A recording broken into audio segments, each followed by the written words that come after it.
श्रीलंका में तबाही मचाने के बाद चक्रवाती तूफान दीतवा अब तेजी से भारत की ओर बढ़ रहा है। IMD यानी भारतीय मौसम विभाग के अनुसार इसके संभावित प्रभाव को देखते हुए तमिलनाडु और पुडुचेरी के तमाम इलाकों में येलो अलर्ट जारी किया गया है। इन तटीय इलाकों में अगले 24 घंटे तेज हवाओं के साथ बारिश की आशंका जताई जा रही है। इस तूफान का असर केवल तमिलनाडु तक ही सीमित नहीं रहेगा, बल्कि कर्नाटक, आंध्र प्रदेश, ओडिशा और पश्चिम बंगाल के तटवर्ती क्षेत्रों में भी इस तूफान का प्रभाव देखा जा सकता है।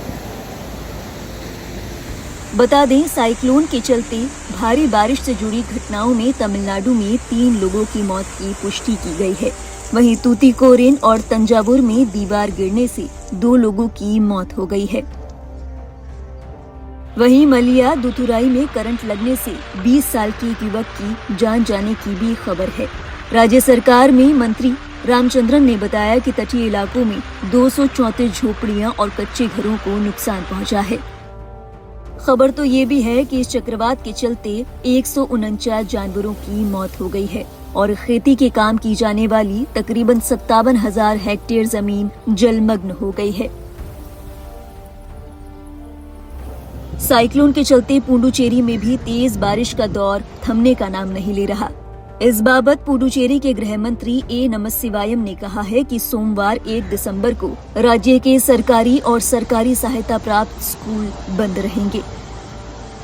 आंध्र प्रदेश के विशाखापट्टनम में भी साइक्लोन से निपटने की तैयारियां पूरी है।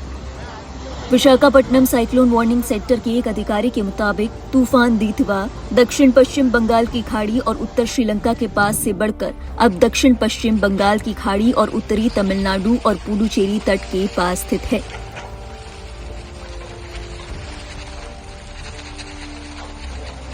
उन्होंने बताया कि तूफान धीरे धीरे उत्तर दिशा में कुड्डालोर से 100 किलोमीटर दक्षिण दक्षिण पूर्व में, कराईकल से 100 किलोमीटर पूर्व उत्तर पूर्व में, पुडुचेरी से 110 किलोमीटर दक्षिण पूर्व, वेदरनैम से 140 किलोमीटर उत्तर पूर्व और चेन्नई से 180 किलोमीटर दक्षिण दक्षिण पूर्व में आगे बढ़ रहा है।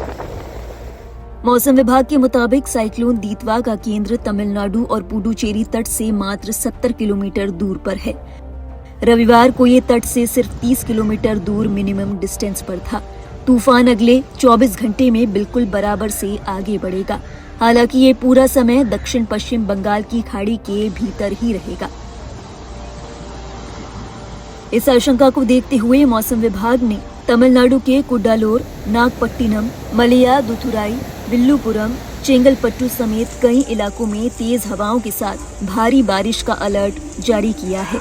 रविवार को भी इन इलाकों में जमकर बारिश हुई। वहीं NDRF और SDRF समेत 28 से ज्यादा डिजास्टर रिस्पांस टीमों को तमिलनाडु में तैनात किया गया है। खबर ये भी है कि महाराष्ट्र और गुजरात के NDRF बेस से 10 टीमें चेन्नई पहुंची हैं।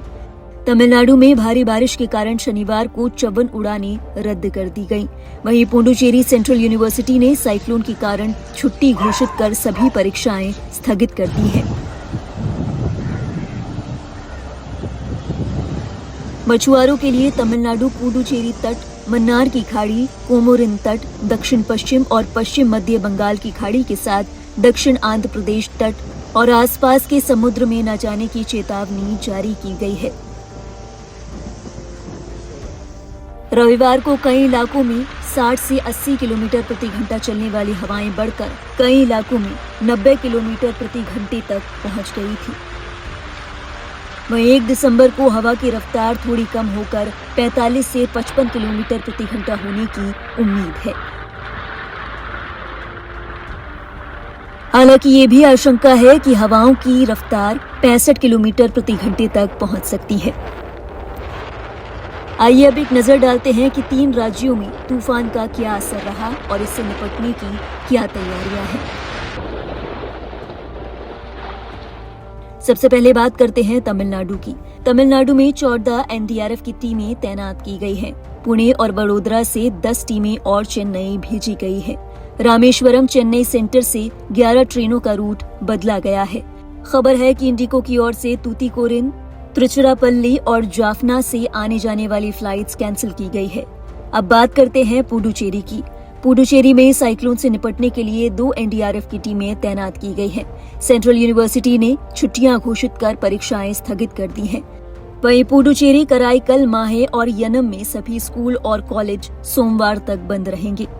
अब बात करते हैं आंध्र प्रदेश की। इस तूफान के चलते 3 दिसंबर को आंध्र प्रदेश के कुछ हिस्सों में तेज बारिश होने की आशंका है। बताते चले, श्रीलंका में भी साइक्लोन दीतवा ने भारी तबाही मचाई। यहां मरने वालों का आंकड़ा 190 के पार पहुंच चुका है। श्रीलंका को मदद पहुंचाने के लिए भारत सरकार ने ऑपरेशन सागर बंधु शुरू किया है। इस अभियान के तहत भारतीय नौसेना की टीमें राहत और बचाव सामग्री लेकर श्रीलंका पहुंची थी।